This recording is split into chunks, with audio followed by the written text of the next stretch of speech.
बिहार पहुंचे बाबा बागेश्वर ने हिंदू धर्म को लेकर और हिंदुओं को लेकर जब से वहाँ पर बयान दिए हैं, एक के बाद एक वहाँ पर जो है धीरेन्द्र शास्त्री वहाँ पर दरबार लगा रहे हैं।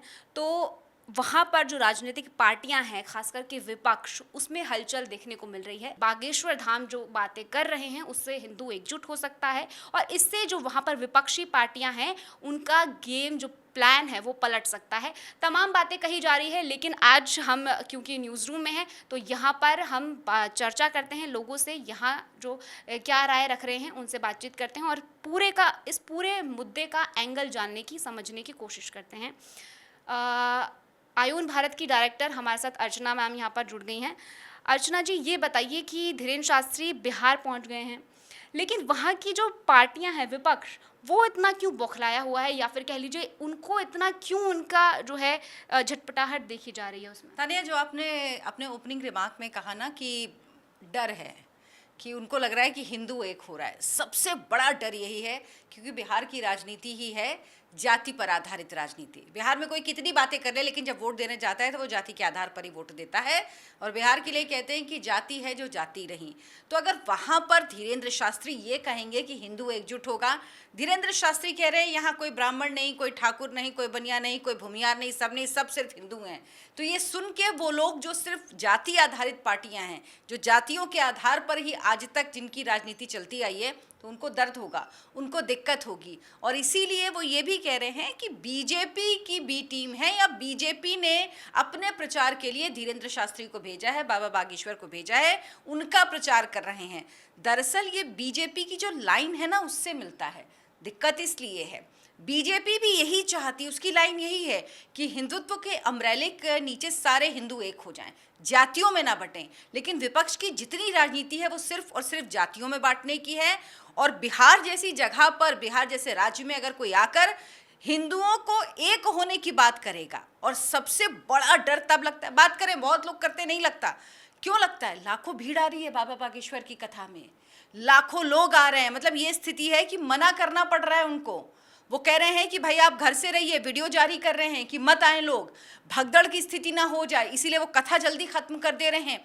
तो सोचिए, ये कल्पना भी करना बिहार में बड़ा मुश्किल था कि इस तरह से कोई व्यक्ति जाति में एक होने की बात करेगा, हिंदुओं की बात करेगा, हिंदू एकता की बात करेगा।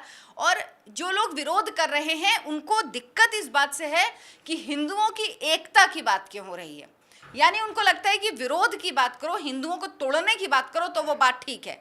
अगर आप बात करें यादवों की, आप बात करें कुर्मी की, आप बात करें अगड़ा की, आप बात करें पिछड़ा की, आप बात करें अति पिछड़ा की, तो इस देश में राजनीति बहुत पसंद की जाती है। लेकिन जहां एक होने के लिए कह दो ना, वहीं दिक्कत होती है। इस देश में ज्यादातर दलों की राजनीति चलती है मुसलमान एकजुट और हिंदू बटा हुआ। जहां हिंदू एक हुआ तहां इन पार्टियों को नुकसान है, वही इन पार्टियों को दिक्कत है। क्योंकि रीजनल पार्टीज जो ज्यादातर बनी हुई हैं वो जाति आधारित पार्टियां ही हैं, और उन्हीं जाति के वोट के साथ बाकी कुछ पिछड़े वोट मिलते हैं, उनको मुसलमानों के वोट मिलते हैं। तो उनका जाति समीकरण ऐसा बन जाता है कि वो सरकार बना लेती हैं, सरकार तक पहुंच जाती हैं। अब बाबा बागेश्वर जिस तरह की बात कर रहे हैं, कह रहे हैं मैं किसी पार्टी का प्रचारक नहीं हूं, मैं हिंदुत्व का प्रचारक हूं, मैं यहाँ पर हिंदुओं की बात करने के लिए आया हूं। वो बता रहे हैं कि एक लकड़ी टूट जाएगी, दो लकड़ी टूट जाएगी, लेकिन 10 लकड़ियां होंगी तो नहीं टूटेंगी, हिंदू एक हो जाओ। और कहाँ पे कह रहे हैं? ये बिहार के सीमांचल में कह रहे हैं, जहां पर सबसे ज्यादा मुस्लिम वोट है। इसलिए इन पार्टियों के मन में डर है। राजकुमार जी हमारे साथ हैं, वो बहुत बेहतर तरीके से इसको समझा पाएंगे। राजकुमार जी, बिहार की राजनीति में इतनी हलचल की वजह क्या यही है, यही परेशानी है कि ये हिंदू एक हुआ तो बहुत सारी जो रीजनल पार्टियां वो साफ हो जाएंगी? देखिए, बिहार में क्या है, दरअसल पिछले कुछ दिनों से तेजस्वी यादव ने एक योजना बनाई थी। योजना ये कि ये तो सभी लोग जानते हैं कि एमवाई समीकरण 17% के आसपास मुस्लिम और 15% के आसपास यादव हैं, तो 32% ये वोट हो जाता है। बाकी 4-5% वोट भी ले लें तो वो सरकार बना ले जाएंगे।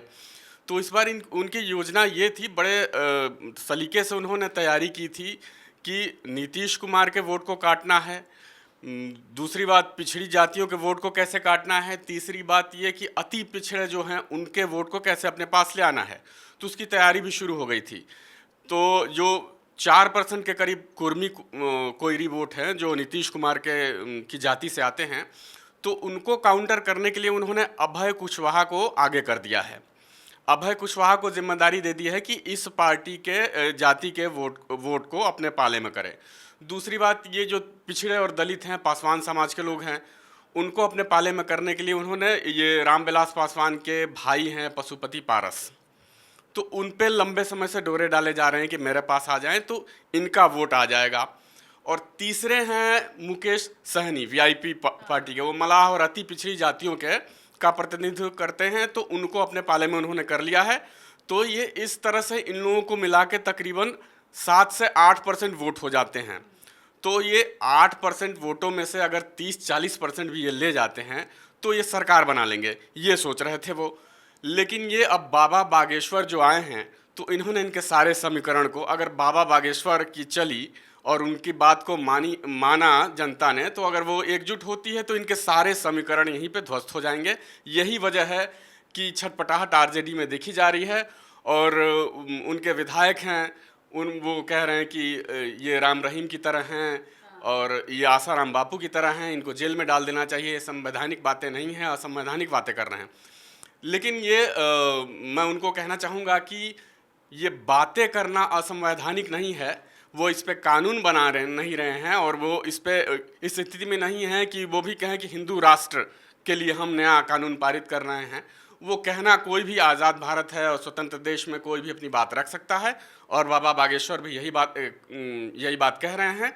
और यही वजह है कि आरजेडी मुश्किल में नज़र आ रही है। उसके सारे जो समीकरण हैं, जो पिछले 1-1.5 साल से तैयारी चल रही थी कि कैसे हमें इस बार सत्ता हासिल करनी है, उस पर पानी फिरता नज़र आ रहा है। ये सिर्फ हिंदू एकजुटता की वजह से, यही वजह है कि इन लोगों में बेचैनी देखी जा रही है। अच्छा, तेजस्वी यादव इसीलिए बड़े परेशान लग रहे हैं, बड़े मतलब ऐसा लग रहा है कि उनको अंदर इतनी बेचैनी, उनको इतना गुस्सा आ रहा है आजकल, इसकी वजह लग रहा है यही है कि उनको अपना वोट बैंक खिसकता हुआ दिख रहा है।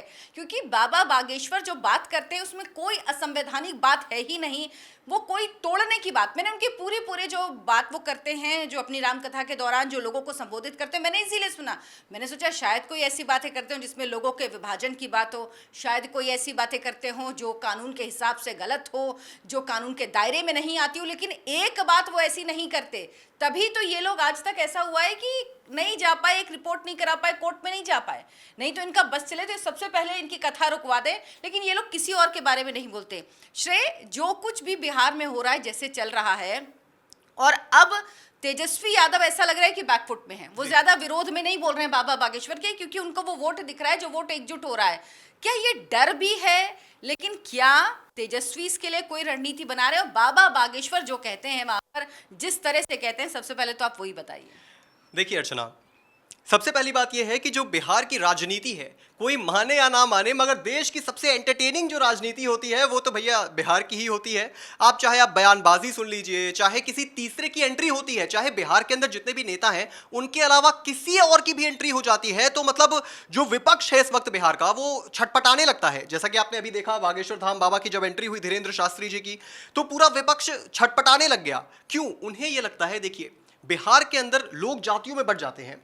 अब आपको हो सकता है ये चीज़ लगे कि भैया अब ऐसा नहीं है, मगर वोट देने वक्त एक वक्त तो ज़रूर ऐसा मन में आता है कि भाई ये यादव है, मैं यादव को वोट दूंगा, मैं ब्राह्मण हूं तो मेरा अगर प्रतिनिधि कोई ब्राह्मण कर रहा है तो मैं उसको वोट दूंगा।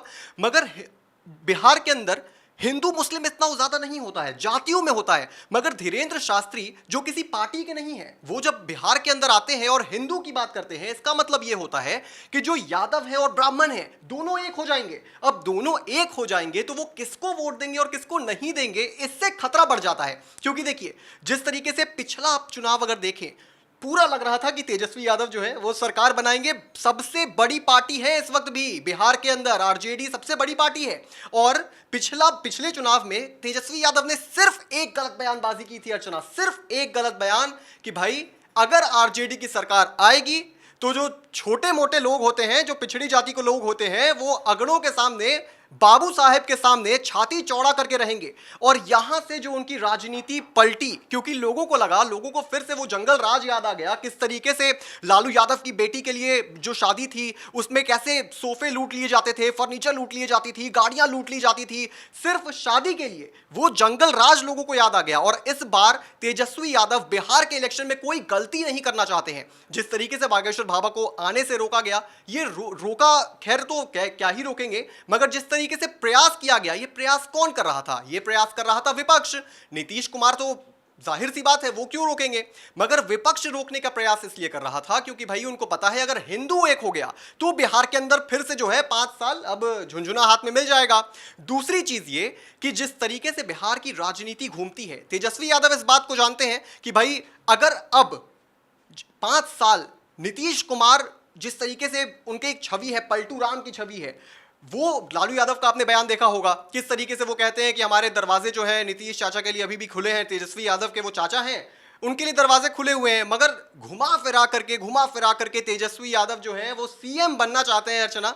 मगर धीरेन्द्र शास्त्री, लास्ट में बस यही कहूंगा, धीरेन्द्र शास्त्री कोई नेता नहीं है, धीरेन्द्र शास्त्री किसी के लिए वोट मांगने नहीं गए हैं, धीरेन्द्र शास्त्री हिंदुओं के लिए गए हैं, प्रचार करने के लिए गए हैं। तो पता नहीं इनको तकलीफ क्यों हो रही है। बिल्कुल इसी बात का डर है, क्योंकि धीरेन्द्र शास्त्री एक बात कहते हैं, मैं किसी पार्टी का प्रचारक नहीं, मैं हिंदुत्व का विचारक हूं। और ये विचार सोचिए, जितनी ये पार्टियां हैं जब सुनती हैं ये लाइन तो दहल जाती हैं। कहते हैं जाति पाति की करो विदाई, हिंदू हिंदू भाई भाई। तो जो लोग हिंदू मुस्लिम भाई भाई का राग अलापते थे उनके दिल में दर्द होता है कि ये कैसे कहा जा सकता है, हम हिंदू हिंदू तो भाई भाई कभी चाहते ही नहीं है। हिंदू बटेगा तभी हमें वोट मिलेगा और तभी हमारी राजनीति चलेगी।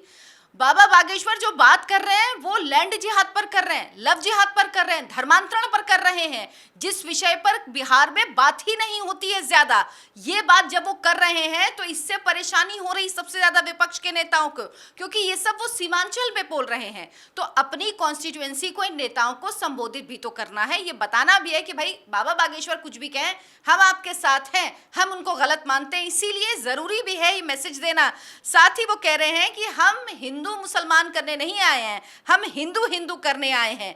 जब रोहिंग्या बांग्लादेशी यहाँ आ सकते हैं तब हम क्यों नहीं आ सकते? बाबा बागेश्वर से जब कहा गया कि आपके यहाँ आने पर बड़ी परेशानी है राजनीतिक पार्टियों को, तो उन्होंने कहा भाई रोहिंग्या आ सकते हैं, बांग्लादेशी आ सकते हैं, हम क्यों नहीं आ सकते? और हम यहाँ घर बनाएंगे, अपना आश्रम बनाएंगे और ज्यादा किया तो यहीं रह जाएंगे। क्या ये सब बातें ज्यादा डरा रही राजकुमार जी इन लोगों को? जी बिल्कुल। मुझे लग रहा है कि ये जो सीमांचल की बात आपने कही, वहाँ पिछले कुछ दिनों में देखा जाए तो 15-20 सालों में काफ़ी बदलाव आया है, डेमोग्राफी काफ़ी चेंज हुई है। और ये बात सच है कि बड़े पैमाने पर वहाँ पे मुस्लिम जो हैं और बांग्लादेश से आके इजी होता है, बांग्लादेश बॉर्डर है, कोई फेंसिंग नहीं है नेपाल की तरफ से, तो आके ईजिली वहाँ पे बस जाते हैं। और वहाँ की डेमोग्राफी बड़ी तेज़ी से चेंज हो रही है, जिसका नतीजा है कि पिछले बार कई बार देखा गया कि वहाँ पे लॉ एंड ऑर्डर की सिचुएशन खड़ी हो गई थी। और क्या कहते हैं, वहाँ पे ये हालत ये हो गई थी कि पुलिस वहाँ घुसने से डरती थी। और अभी भी वहाँ जो स्थानीय लोग हैं उन लोगों से परेशान हैं और दबी जुबान में ये कहते हैं कि यहाँ बहुत तेज़ी से बदलाव हो रहा है। और मुझे लगता है कि इस बार चुनाव के बाद ये बड़ा मुद्दा होने वाला है। बिल्कुल। तो जो बाबा बागेश्वर कहते हैं ना कि ठठरी बांध देंगे, तो सबको यही डर है, मुझे लगता है राजनीतिक पार्टियों को लग रहा है कहीं हमारी ठठरी ना बन जाए। कैसा लगा आपको हमारा ये कार्यक्रम? हमें कमेंट करके ज़रूर बताएं। हमारे इस वीडियो को लाइक करें, शेयर करें और हमारे चैनल आयन भारत को सब्सक्राइब कर लें। धन्यवाद, नमस्कार।